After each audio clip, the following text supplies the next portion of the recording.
closing session I think at 4:20 this afternoon. It shouldn't take us longer than 15 minutes. There's an important constitutional matter that we need to discuss. So please, if I could ask you to be present, because we need to have a quorum as well.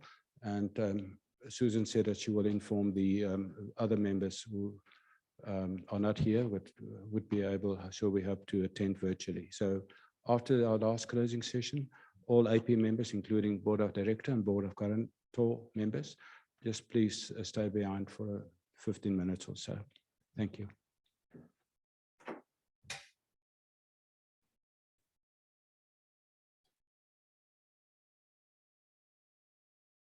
All right.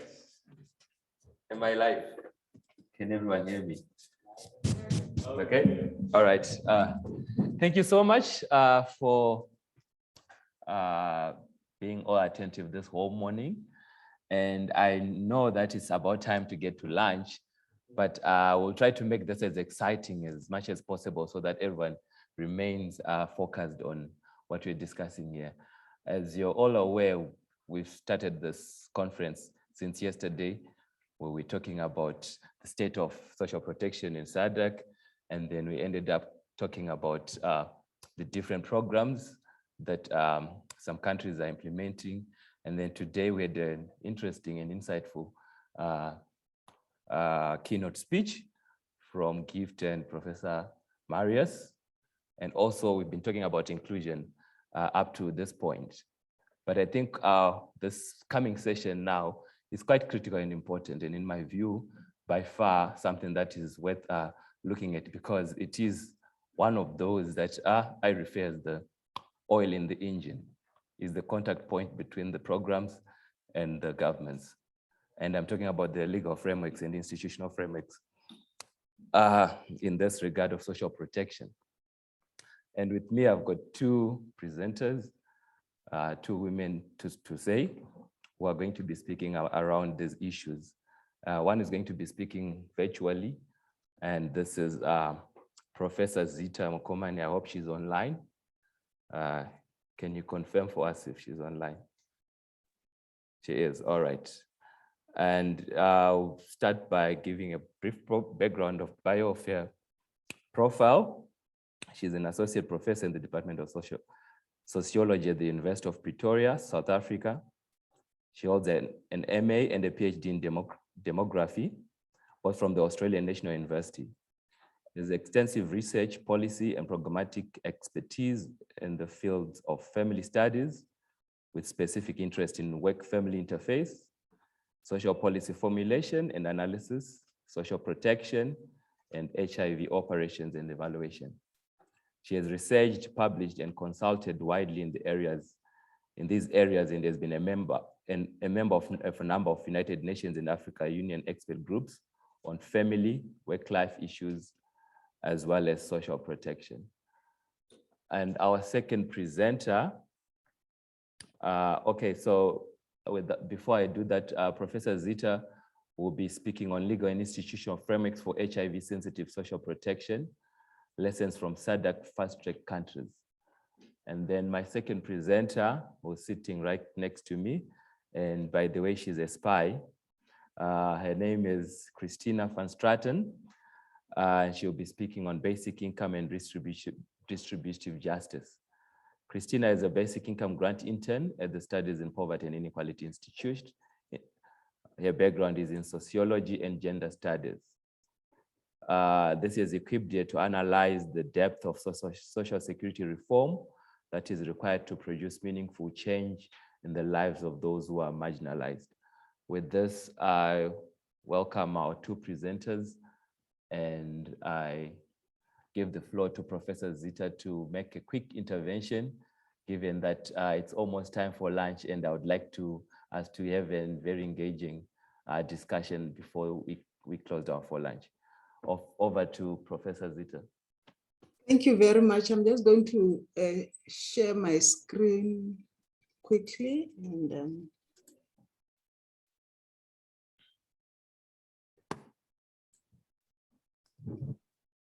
I hope you can all see it. Yes. Okay.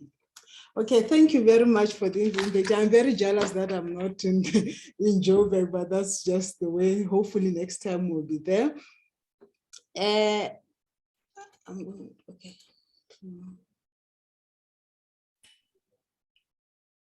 Okay, just to say, in the program, it says I'm from the WFP. I'm not, like you have just said, I'm from University of Pretoria. So I'm just going to present on this project on HIV-sensitive social protection mechanisms in East and Southern Africa that I did with the WFP, the ILO, and UNAIDS. So the aim of the project was really to map HIV-sensitive protection in East and Southern Africa. And I know the conference is basically on SADC, and out of the 15 fast-track countries that we looked at, 11 are from SADC, so it really does fit. So why East and Southern Africa? This is the region most affected by HIV in the world. UNAIDS data shows that in 2019, more than half, almost 54% of the total number of people in the world living with HIV were in the region. So 15 of the region's countries were also among the 30 identified by UNAIDS as fast-track countries. That is where those that account for 89% of all global infections of HIV. Like I said, 15 of these were in SADC. So this slide is just to show the prevalence of HIV in the region. This second one also just affirms the first one, and I'm not going to focus a lot on this, is just for background. I'm probably speaking to the converted here, but I just want to highlight or re-highlight that the high HIV prevalence in East and Southern Africa is largely due to factors that operate at multiple levels of influence. At the individual levels, knowledge of HIV transmission and the factors thereof, attitudes and behavior play a major role. Interpersonal factors, institutional factors, community factors, and policy factors. So most of the studies in this regard usually use the ecological framework, which is shown there. So because of this, there is no particular factor that we can say one factor, it's all this combination of factors. Social protection has been advocated or underscored a lot as a key or very important response factor. Just before I go into that, I want to show that all the individual, interpersonal, institutional, and community factors is well documented, and I won't go on this, but for this particular session, I wanted to just put this slide to show just the range of the range of policies and laws that are at play in the region and how they affect that, or at least the influence of policies and laws. We see that in virtually all the countries we see the first map there, sex work is criminalized in all the countries of the region. We see same-sex sexual acts are also criminalized in many of the countries, except South Africa, recently Botswana, Angola, and so on. Same as drug use. So people who are injecting drug users are really limited in their access to healthcare or HIV services if this criminalization goes on. So this is just also another background slide. So like I said again, because of all these factors that are at play, HIV-sensitive social protection has been underscored as a response. The financial protection that social protection offers can enhance HIV prevention, treatment, care, and support, can also enhance access to services, basic services, particularly healthcare, and also law reform and policy and regulation reform, like I said, that plays a major role in the region. So this is what really led to the project, if I could say.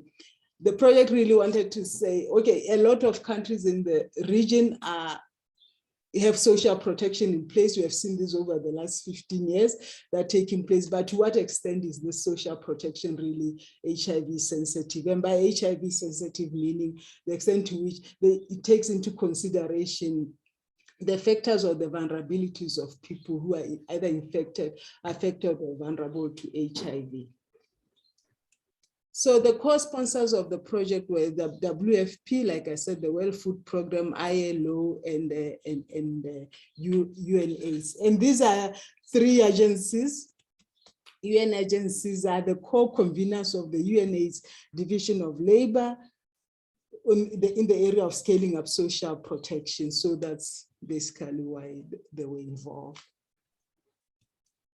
So background to the project. The project was a 2-phase project. It started in mid-2019. So the first phase was basically a desktop review of national social protection policies and programs to assess the extent to which they are HIV sensitive. Then this was followed by a phase 2 in beginning of just before the COVID hit in March, April last year, 2020. And this was just to validate what was found in the desktop review by talking to key informants or consulting to informants in all the countries. That was the idea. We ended up talking to only informants in 11 of the 15 countries, which was quite a good response. And to get their views on various aspects related to the HIV sensitivity of their country's social protection mechanisms. So just a little bit more on the phase 1.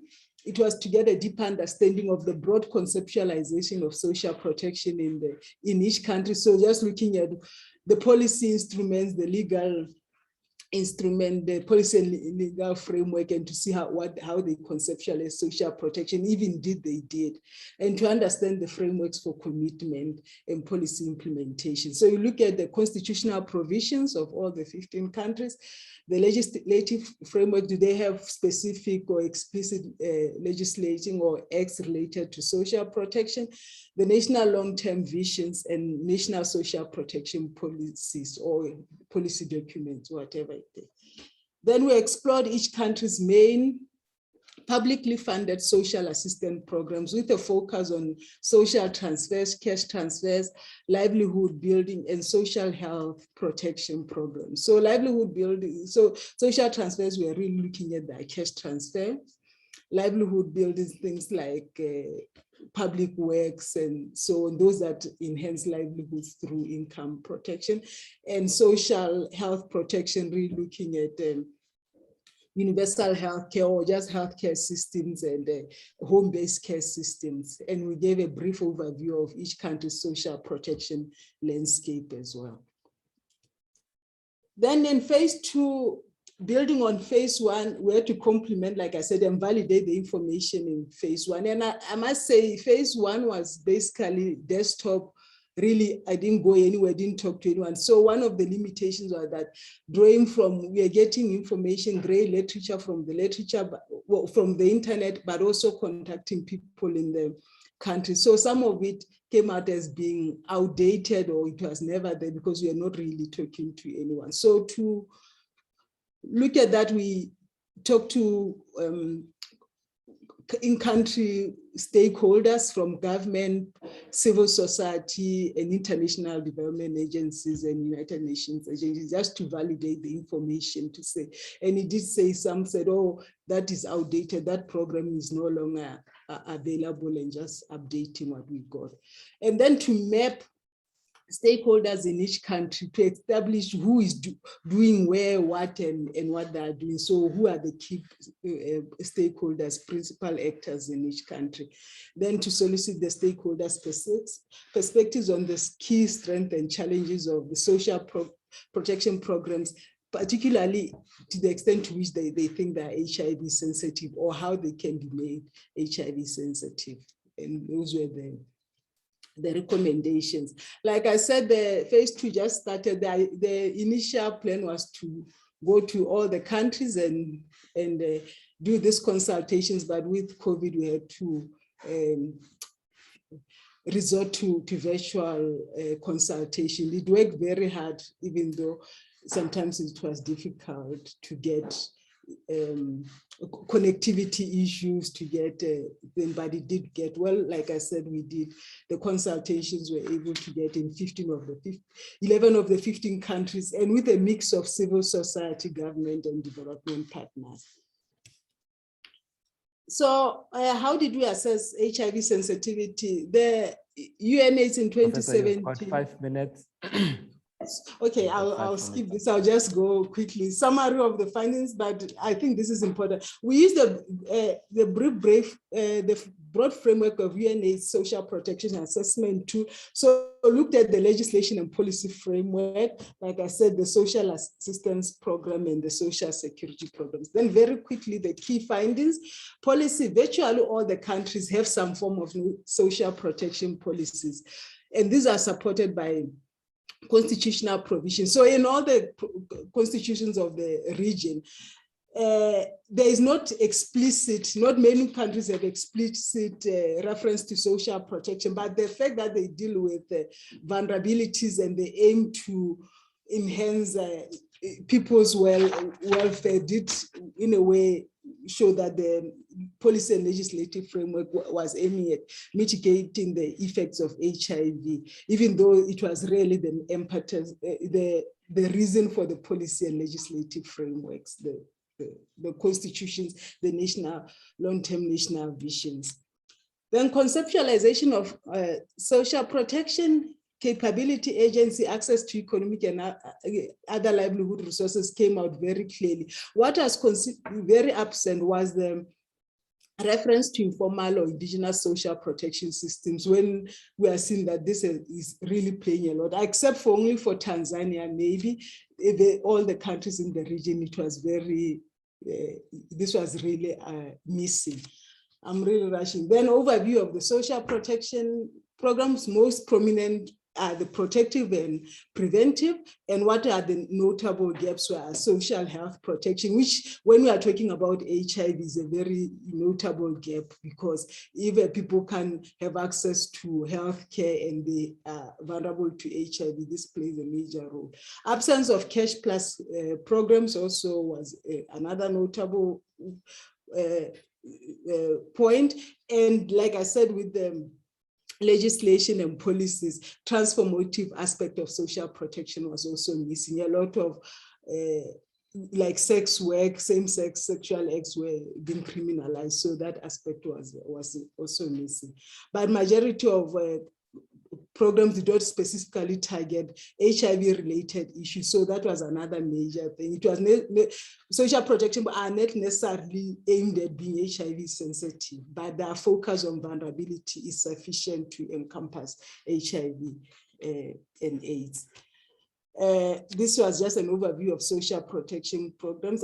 Because of the time, I just want to start really quickly to the recommendations. Another key finding was on stakeholder involvement in social protection programming.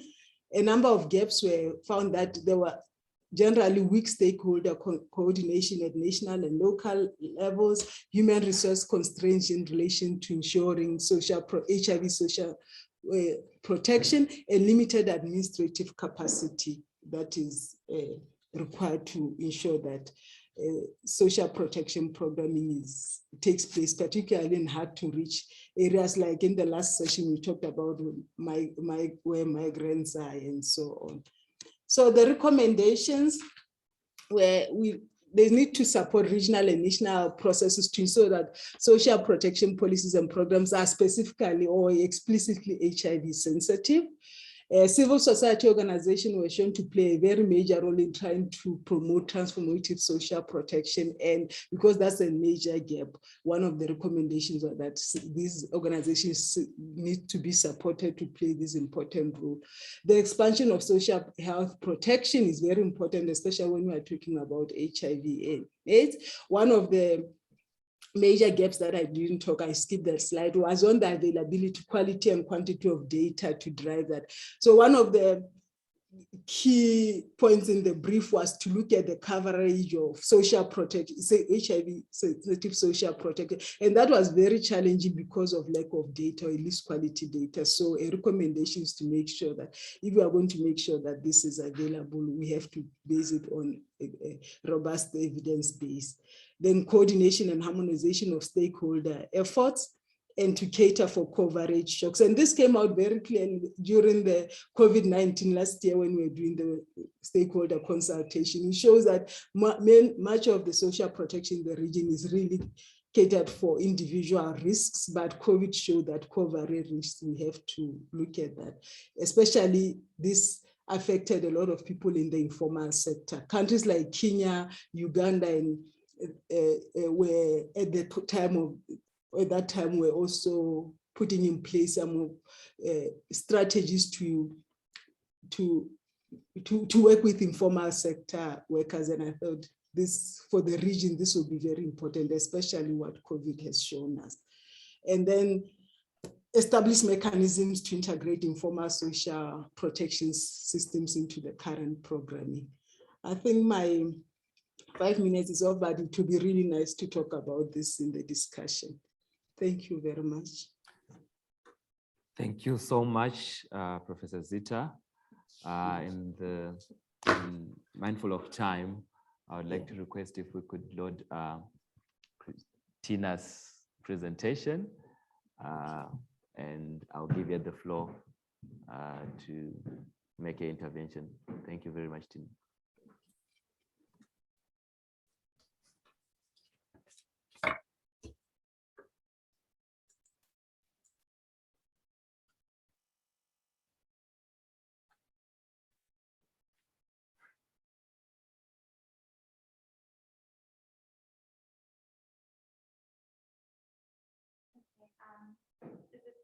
Is the mic on?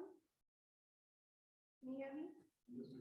Okay. So while that's getting set up, I know that I'm the only thing between you and your lunch break, so I'm going to try and keep it concise if everyone focuses for a few minutes.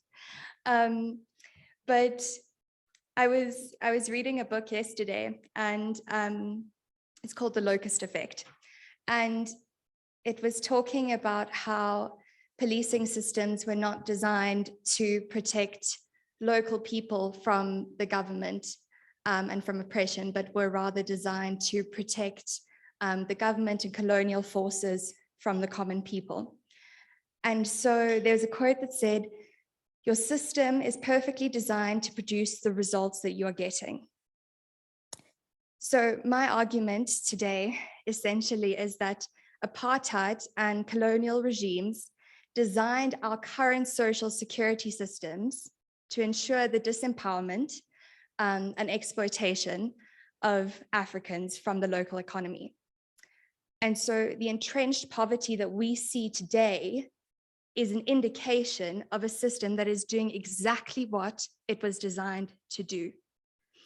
And so if we want different results, if we want to tackle poverty and inequality effectively, we need to redesign and restructure those systems.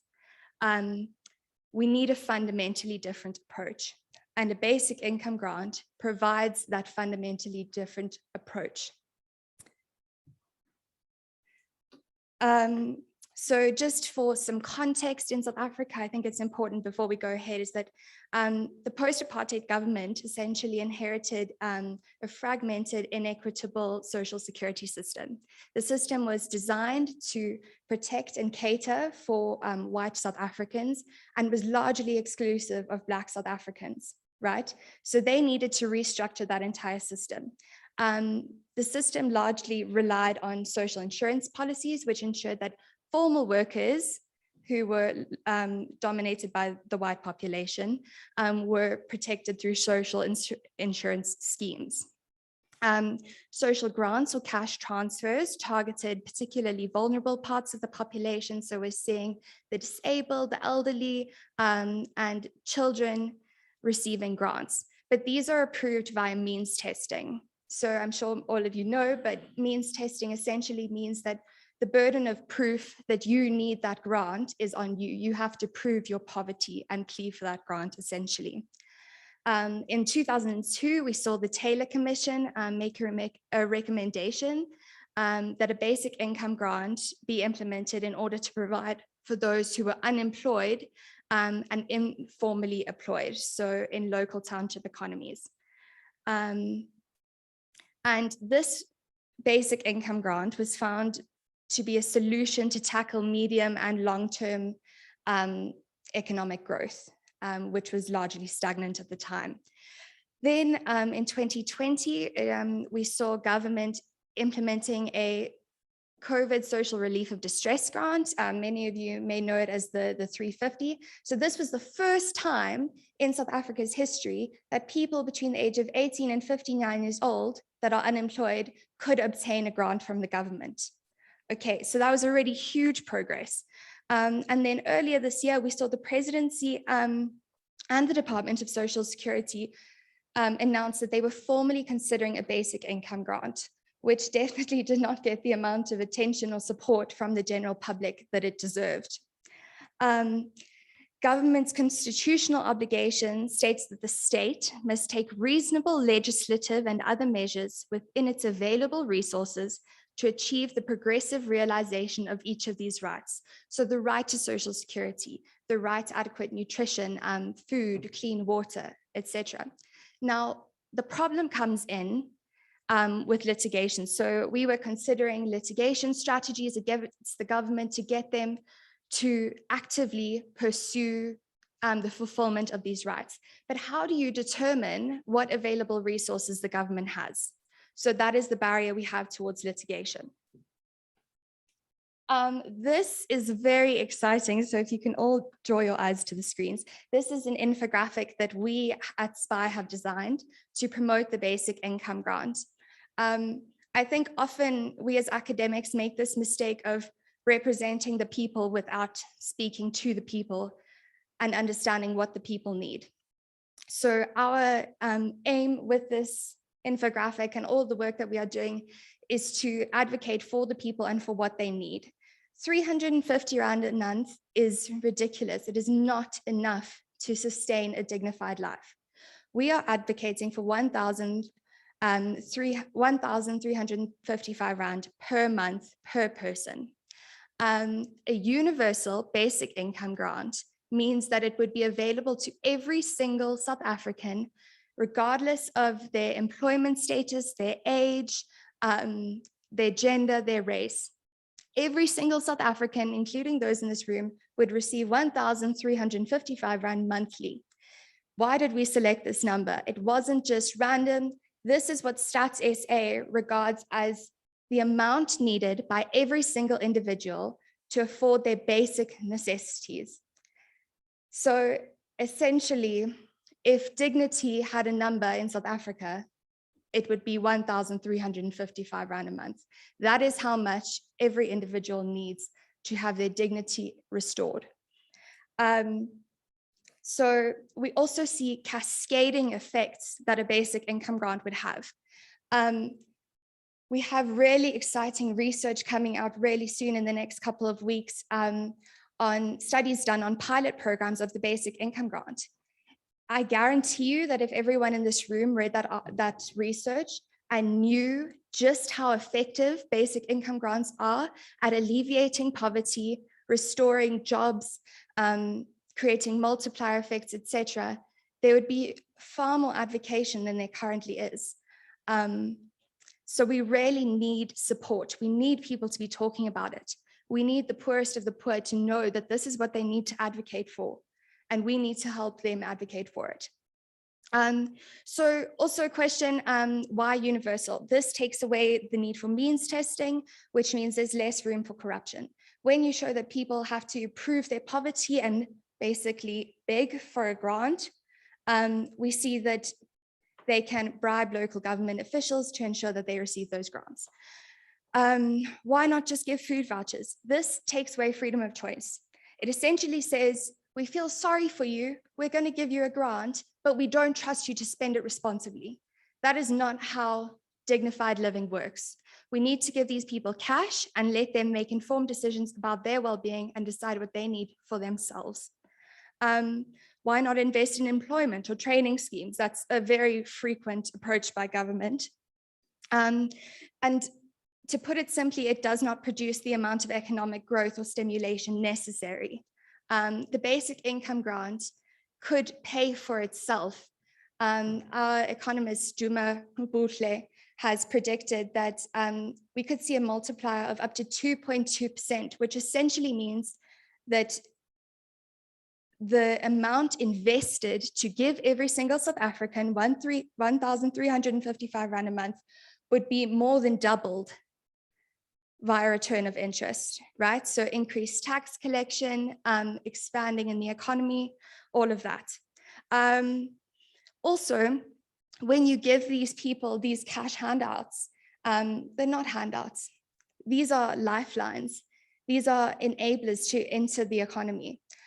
We see many, many women in particular start small businesses, start selling things on the side of the road, and create streams of income for themselves through this amount. Thank you. So I'm not an economist. I'm not going to pretend to be one, but we have a research paper coming out in the next few weeks. I'll give you the dates at the end, where our economist has provided several different financing options, indicating how the South African government can effectively afford to implement a basic income grant of 1,350 Rand a month, and just how long it would take to pay back that money and how beneficial it would be to stimulating economic growth. So if you're interested in that, please read that research. It speaks for itself. And then we see that there are so many myths about the basic income grant. I was talking to several people at the conference, and it's so frustrating because if people read the research, all of these myths are so easily debunked. None of them are substantiated. All of the research we have, all of the pilots we have, debunk each and every one of these. I'm sure many of you have heard that the myth that basic income grants promote dependency.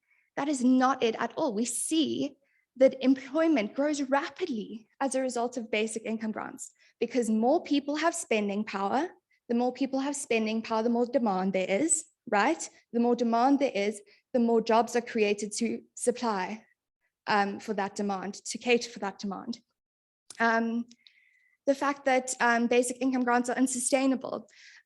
So a multiplier effect is essentially a phenomenon where a given change in a particular input, so for example, inputs into monthly cash grants through government spending causes a larger change in output, such as gross domestic product. So the fact that they are unsustainable, completely inaccurate and actually just contradictory. And then also, once again, the thought that government can't afford these grants, not true. And our research at SPI, the Studies in Poverty and Inequality Institute, refers to that and clearly breaks down why that is not true. Also that they fuel corruption. If done via means testing, yes, they do fuel corruption. If they are universal, it cuts that opportunity for corruption down significantly, which is why we are advocating for a universal grant. Okay, and then just in closing, I'll be about 30 seconds. So grants promote human security. They provide for dignity. They provide for employment and food security. I believe it was Namibia, they saw a 25% reduction in child malnutrition. If you think of the amount of children that are not reaching their full potential as participants in our economy because they are suffering from malnutrition, and how much we would benefit from a basic income grant, it's mind-blowing. Also the promotion of pro-social behavior, which is essentially the fact that when people are treated in a dignified way, they behave in a dignified way. The Namibian pilot study saw 42% reduction in crime in the first 6 months. And also just adding on to what Prof Mokomane said, a reduction in transactional sex, the empowerment of women through a basic income grant is incredible. So to tackle all of these issues, the basic income grant is a huge stepping stone to get a hold of all of these social problems. Thank you. Thank you so much, Tina. I get excited when somebody speaks about the basic income grant with such passion. But yeah, that's something for another day. With this, I would like to open the floor to everyone in the room, and if there are questions from the others virtually as well, please just let me know. I've got one hand here. I need at least 3 quick and brief questions from the floor. Professor Marius, Mutale, anyone else? Going once? Yes, Isaac. So we've got 3. Professor, I'll start with you.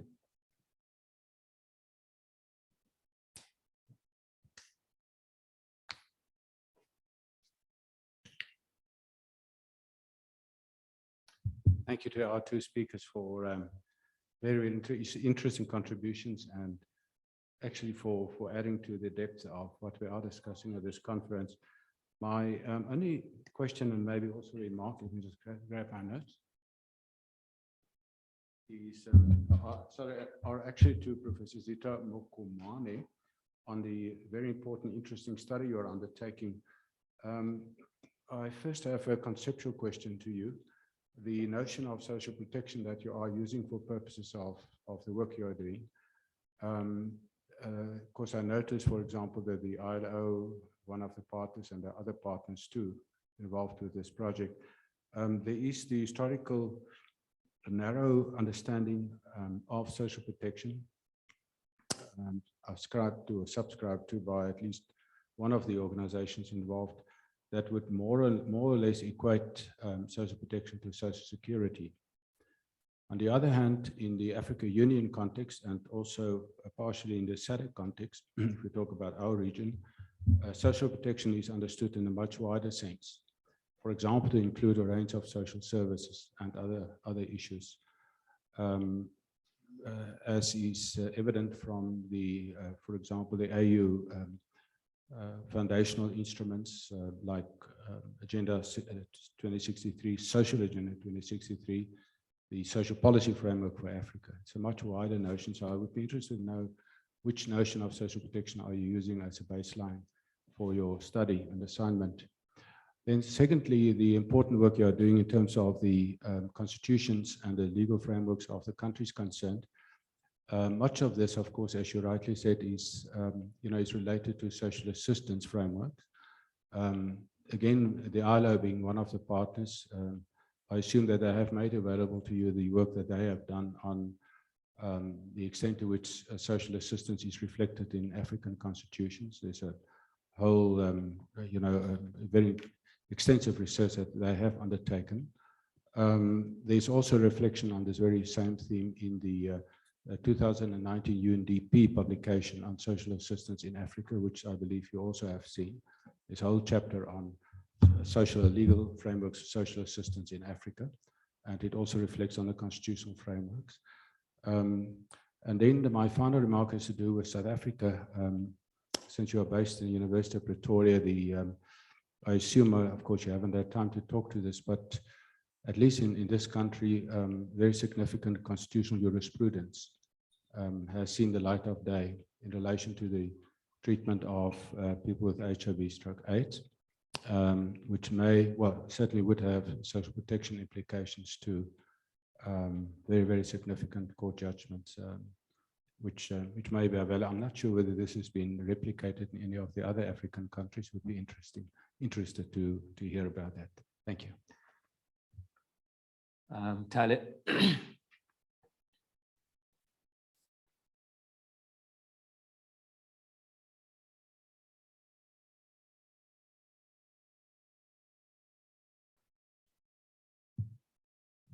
Hi, I joined Taku in celebrating the passion for the basic income grant.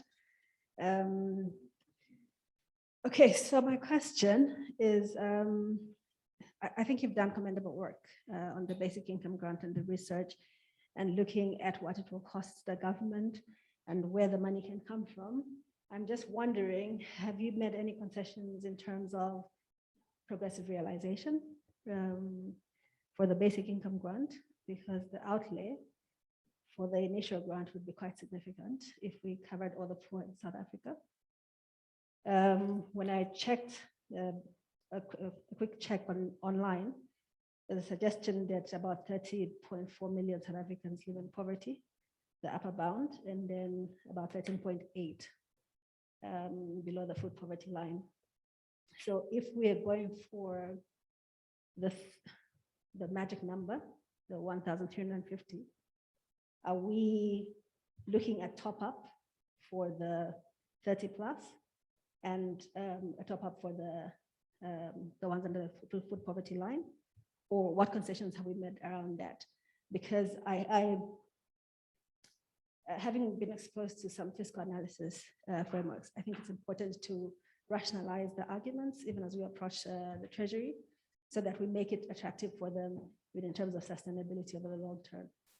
Yeah, so other than that, quite excited about where this has come because I was privileged to join Taku and them when they were doing the first works around the basic income grants, and I think this is where SADC should go as a region. Thanks. Thank you so much. Isaac, I understand you had a question. Thank you. So greetings from Zambia. This is where I am right up now. And I recommend all the presenters have made commendable presentations.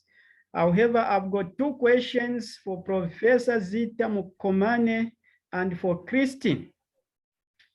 The first question for Zitha is that in her presentation, she talked about absence of transformative aspect. Absence of transformative aspect. And as someone myself, I've also focused on issues of transformative social protection. This is a very, very broad field. So I did not really understand what you meant, because even just introducing the social protection itself, like the social cash transfer or the health insurance, in itself, that has some elements of transformation. So when you said transformation, from an academic point of view, we are saying there is nothing. So I don't know whether that is the right position, or maybe we need to use things like maybe inadequate transformative aspects. Then the second question is, in your presentation, you talked about HIV/AIDS. So I was wondering, of course, I joined a bit late. You were already in the process of presenting, so maybe you already presented what I'm asking earlier.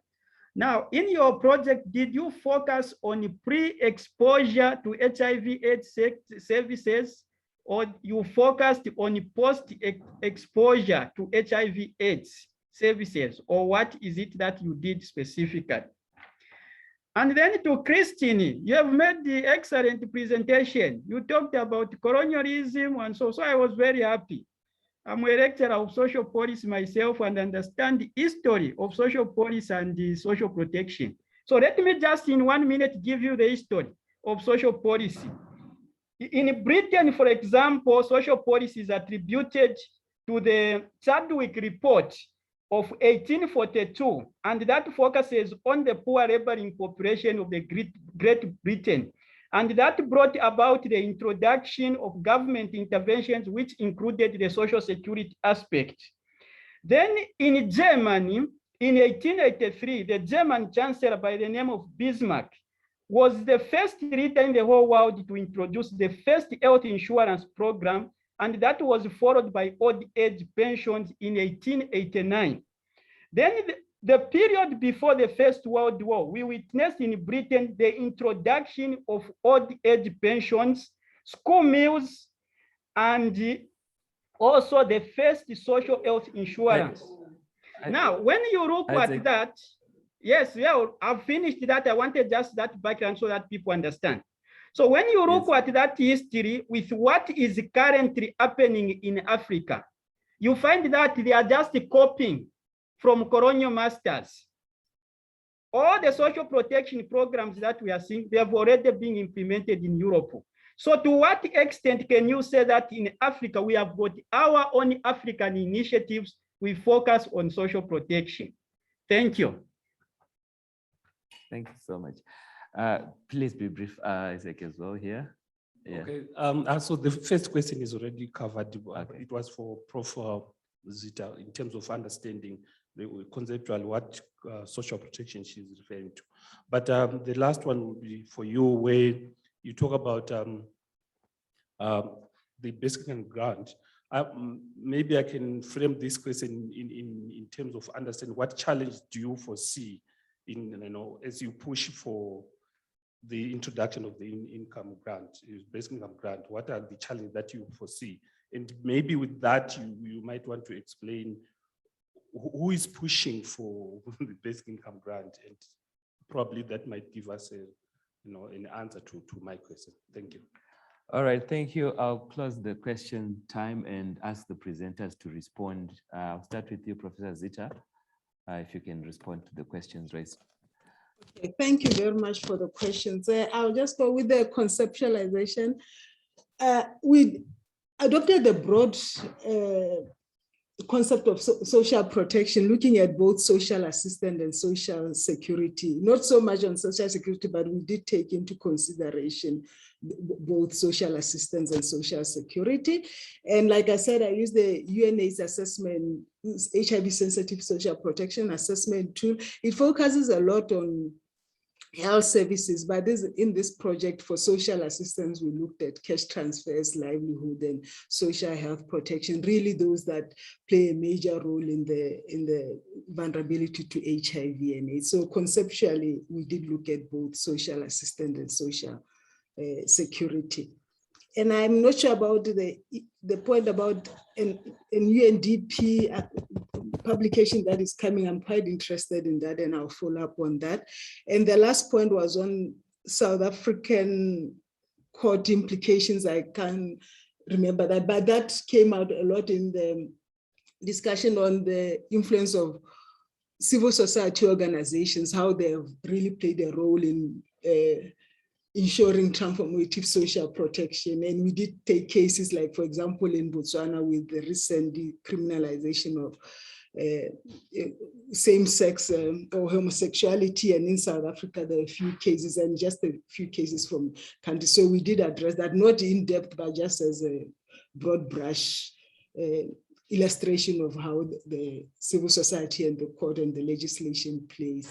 So this comes also to the question on transformative social protection. I'm not sure if I did, that was a mistake. I didn't say there was absence of transformative, like you say, maybe limited, and I was trying to tie to the earlier slide which shows that sex work, other practices were being criminalized. So there's not absence, that would have been a mistake. We could say transformative, and that's why one of the recommendations was really support civil society to make this even more so. Then the question on pre-exposure and post-exposure, I don't think we clarified that. It was just looking at how social protection mechanisms were HIV sensitive, even those who were infected, affected, and vulnerable. So I think that took into consideration both pre-exposure and post-exposure. Thank you very much. Thank you, Tina. Okay, thank you. So the first question was on the standpoint of progressive realization of the basic income grant and what our take on that is. I think essentially, in some respect, we're expecting government to implement a universal grant that's far less than the 1355 that we are advocating for, based on availability of resources and those other arguments. And so progressive realization essentially imposes an obligation on states to move as quickly as possible to the full realization of those rights. 1355 is the full realization of most of those rights to dignity, to food, to water, because it covers all your basic necessities. So essentially, anything less than 1355 is inadequate. And so it's fine if they implement a lower grant, but we need to progressively be moving towards the upper bound food poverty line. because that would be the realization of those rights. And by saying that, I don't want to say that we would be happy with anything, because that's not the case. We have advocated for 1355 because that is the necessity. Scientifically, it is the number that represents dignity and hope for this country. So we do understand that things don't happen that quickly, and sometimes things take time, especially with legislative passes and stuff, but we won't be happy until the upper bound food poverty line is met. And it's also important to note that that food poverty line changes every year in accordance to inflation. I hope that answers your question. Okay, and then the second question was, to what extent is a basic income grant an African solution? A basic income grant is not an African solution, but we can make it, and the way we implement it can be implemented in an African way that benefits our people.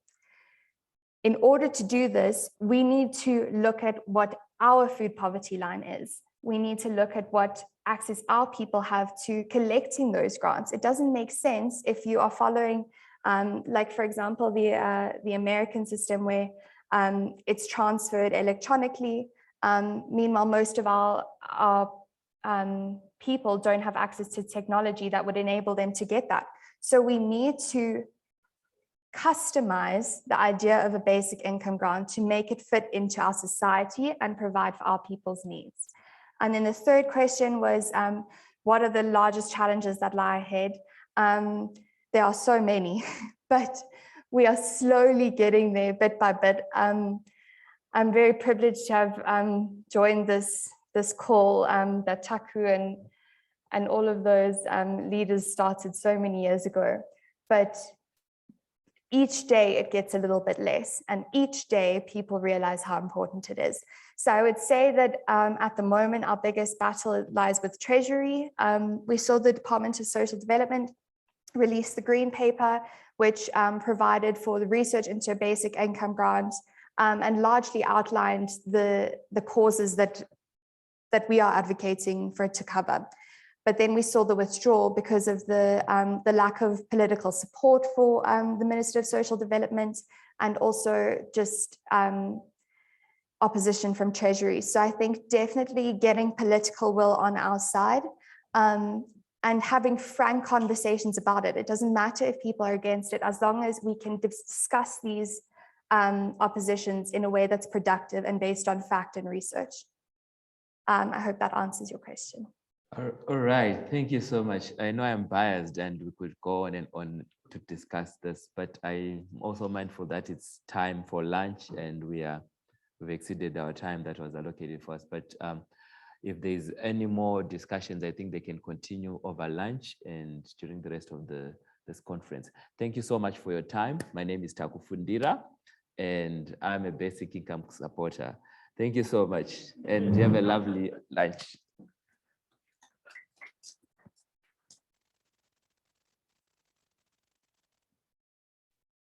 So if there's any announcements, I think Susan should be able to.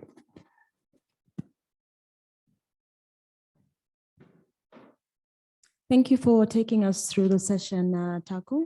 And we've now come to the end of the first session.